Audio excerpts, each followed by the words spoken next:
Keanu Reeves stepped out of the airport into the thin, bright air of Quito, Ecuador, with the kind of quiet relief that only comes when a long journey finally ends. He wore a faded jacket, simple boots, and a cap pulled low not as a disguise but as a habit. After years of red carpets and flashing cameras, he had learned that blending in was sometimes the greatest luxury. Quito greeted him with a sky stretched wide and blue, the distant outline of mountains like sleeping giants guarding the city. He hadn't told many people he was coming. This wasn't a film festival visit or a publicity tour. It was a pause, a few days to walk, to breathe, to feel like a normal traveler again. The driver who took him into the city didn't recognize him, and Keanu was quietly grateful for that. He watched the streets unfold through the window. Colorful buildings stacked along hillsides, old churches with weathered stone, vendors calling out in musical Spanish. The rhythm of the city felt alive but not rushed, like it knew how to move without hurrying.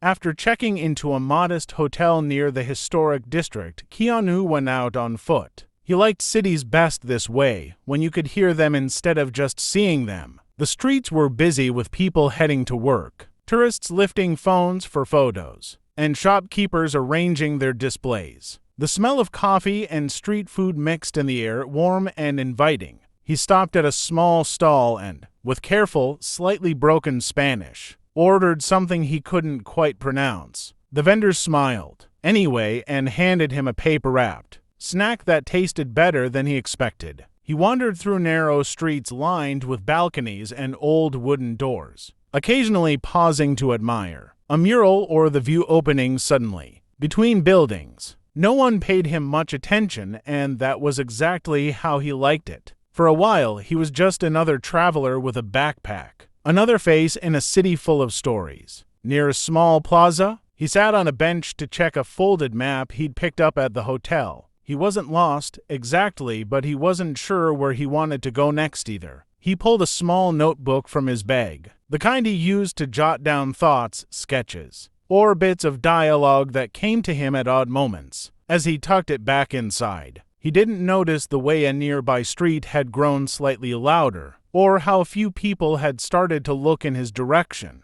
Two uniformed police officers were moving through the crowd, their attention focused and alert. Keanu, lost in his own quiet bubble, stood up and slung his bag over his shoulder, unaware that a simple, ordinary moment was about to shift into something far more uncomfortable and far more public than he could have imagined.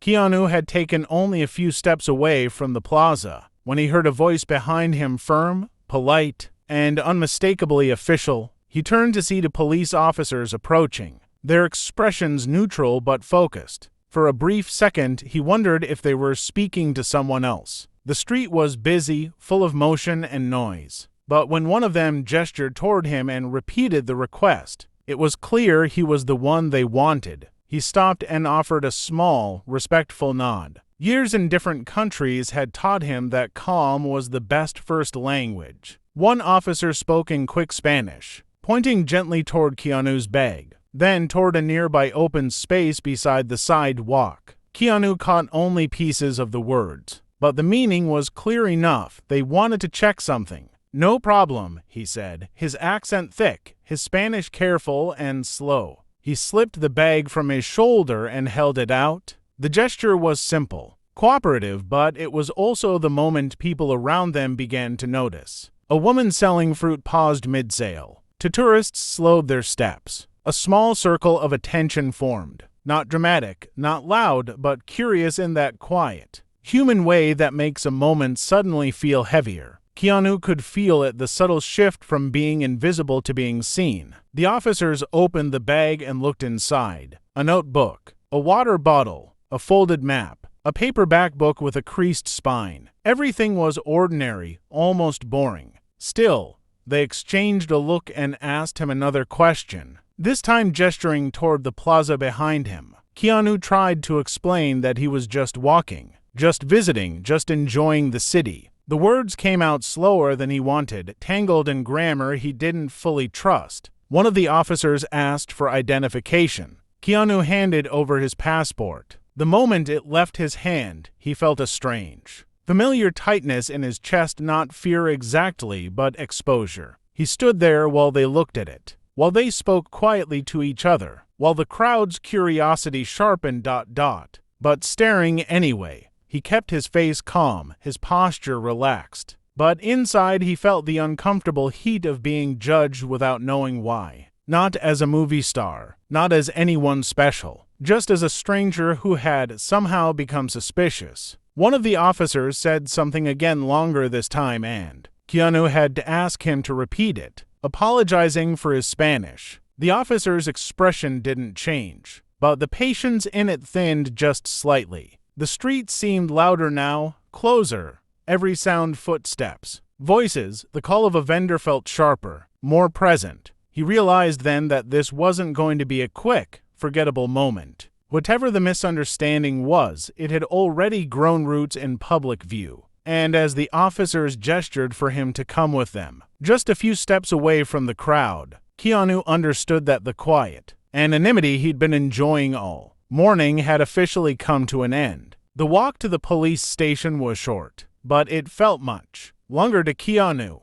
It wasn't the distance that stretched it was the awareness. Every step seemed to echo with the soft weight of eyes following him. Some people were curious, some indifferent, a few openly whispering. He kept his gaze forward, not out of pride, but out of a quiet instinct to stay calm and not feed the moment more than it already was. The station itself was a modest building tucked between a bakery and a small shop. Inside, the air was cooler and smelled faintly of paper, coffee, and something metallic. The sounds of the street faded behind the door, replaced by murmured conversations, the shuffle of boots, and the low hum of a ceiling fan that looked like it had been spinning for decades. They asked him to sit. He did. A simple wooden bench, smooth from years of use. His bag was placed on a desk a few steps away. He watched as one officer began to go through it again, this time slower, more carefully, as if something ordinary might suddenly reveal itself as important. The notebook was opened, pages flipped, the map was unfolded and studied. The book was checked, then set aside. Keanu folded his hands and waited. He had played characters in interrogation rooms, intense standoffs in moments charged with danger. This was nothing like that, and somehow,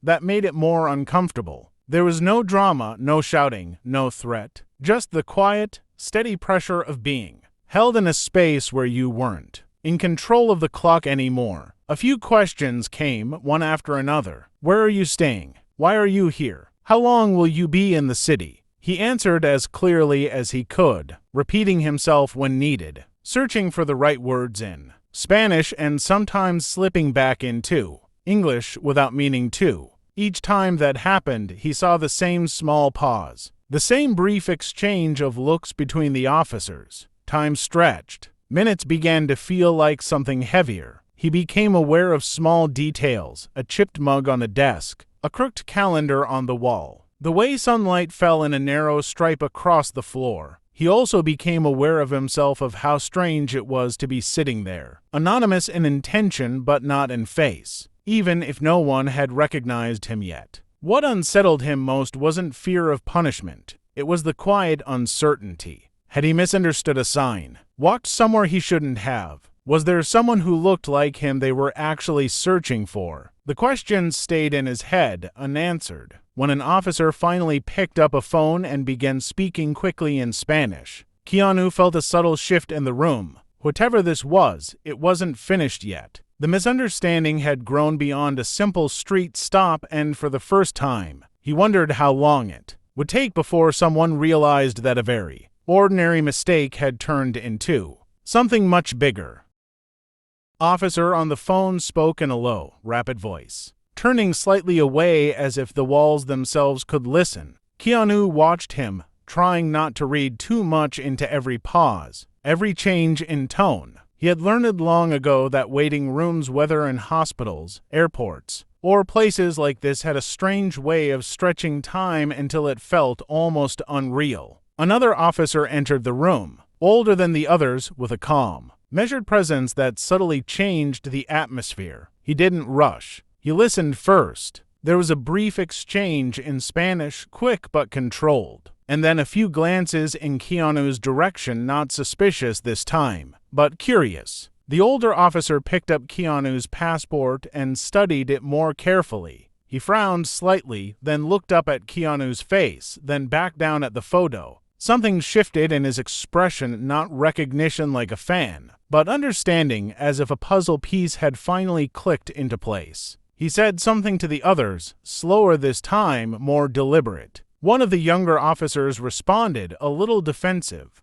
gesturing toward the map and the notebook. The older officer listened, nodded, and then held up a hand to stop him. The room grew quieter. A woman stepped in, perhaps a clerk or a translator, and after a few words with the older officer, she turned to Keanu and spoke in careful English. "There has been a misunderstanding," she said, her tone professional but kind. "They thought you might be someone else, someone we are looking for." The words landed with a soft, strange relief. Not triumph, not anger, just the easing of a knot he hadn't realized had been tightening for a while now. She asked a few more questions, this time making sure he understood them, and he answered without effort. Where he was staying, why he was visiting, how long he planned to remain in Quito. The older officer listened, occasionally glancing at the passport again, then at Keanu as if double-checking reality. The translator followed. "We are sorry for the inconvenience. You are free to go." One of the younger officers looked embarrassed. Another nodded, stiff but respectful. The tension that had filled the room didn't vanish instantly, but it thinned, like fog lifting in morning light.